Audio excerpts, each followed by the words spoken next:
Some people cry when they're overwhelmed. Some cry when they're happy.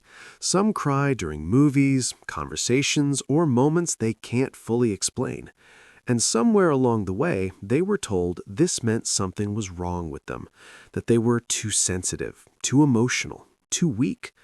But what if crying easily isn't a flaw at all? What if it's actually a sign that something inside you is working very deeply and very honestly?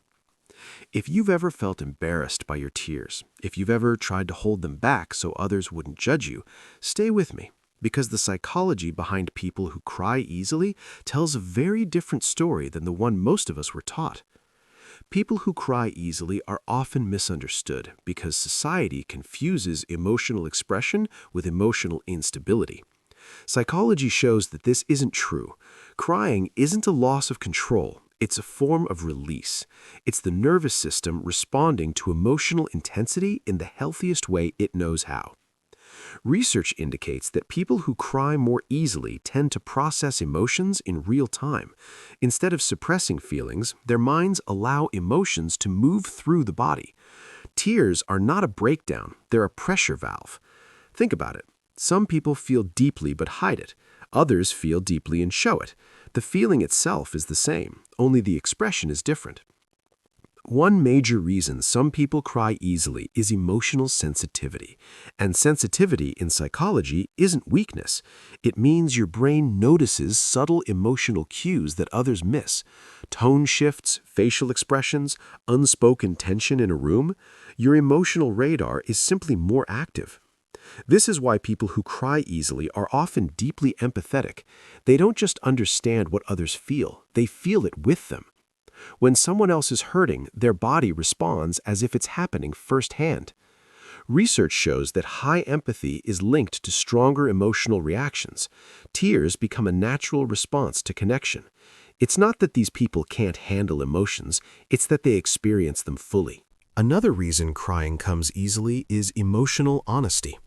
Many people were taught to suppress emotions early in life. Be strong, don't cry, get over it. But some people never fully shut that door. They stayed emotionally open. Psychology suggests that people who allow themselves to cry are often more emotionally self-aware. They recognize what they're feeling without denial. Instead of numbing themselves, they let the emotions surface. Imagine two people going through the same heartbreak. One distracts, avoids, pretends they're fine. The other cries a lot. In the long run, the one who cries often heals faster because emotions that are felt are emotions that can pass. Crying easily can also be a sign of deep meaning-making. People like this don't skim life at the surface. They attach meaning to moments, words, memories, and relationships. When something touches that meaning, the emotional response is strong. A song, a goodbye, a kind gesture, a memory. Tears appear because the moment matters. Psychology shows that emotional depth often comes with emotional intensity. You don't cry because you're fragile, you cry because you care. And caring deeply in a world that often rewards numbness is not a weakness, it's courage. Another misunderstood truth about people who cry easily is this: their emotions don't linger as long as people think. Psychology shows that crying actually helps regulate emotional stress. Tears contain stress hormones, and releasing them can bring the nervous system back to balance faster. People who don't cry often carry emotions quietly inside.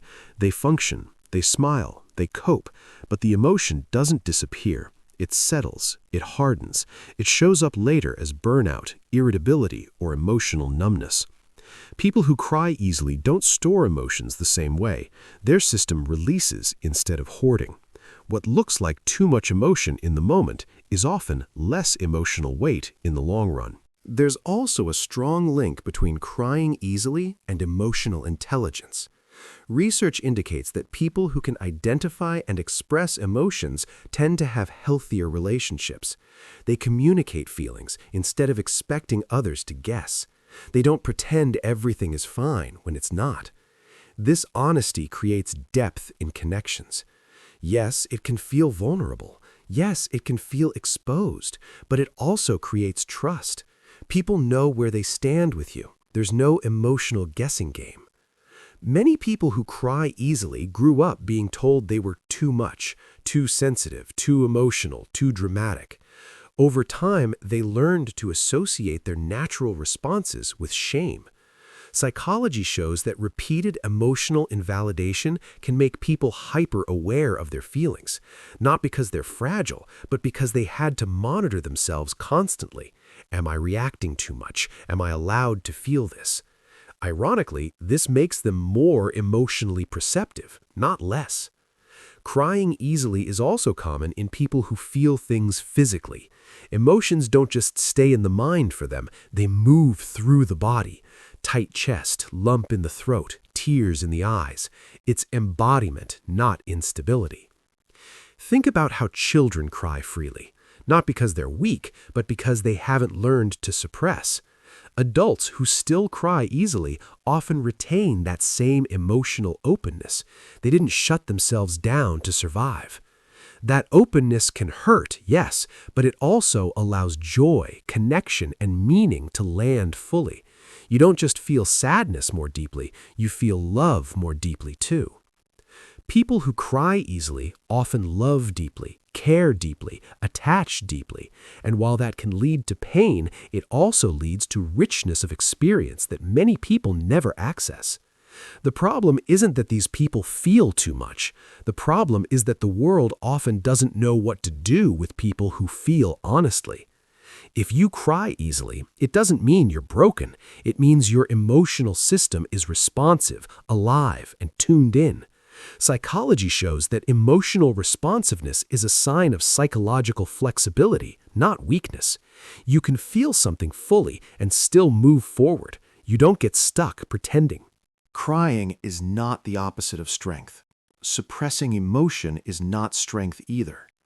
True strength is allowing yourself to feel without letting shame decide your worth. People who cry easily often have a strong inner moral compass. Injustice, cruelty, or emotional neglect affect them deeply because they're wired to care. Research indicates that people with high emotional sensitivity are more likely to stand up for others, even at personal cost. Tears don't make them passive, they make them human. It's also important to understand that crying doesn't mean you're unstable. You can be emotionally steady and still cry often. Stability doesn't mean absence of emotion. It means the ability to experience emotion without losing yourself. Many emotionally strong people cry privately. Others cry openly. The difference is cultural conditioning, not resilience. When you stop shaming yourself for crying, something shifts. The tears don't disappear, but the fear around them does.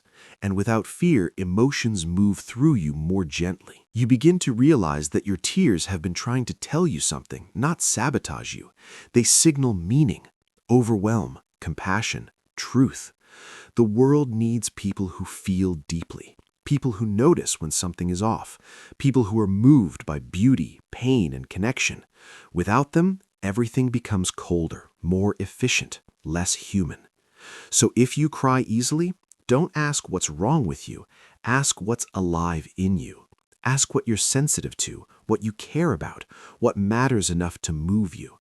Your tears are not evidence of weakness. They're evidence of depth. And if this perspective helped you feel seen, understood, or a little less alone, subscribe for more psychology and personality insights that honor emotional truth instead of shaming it.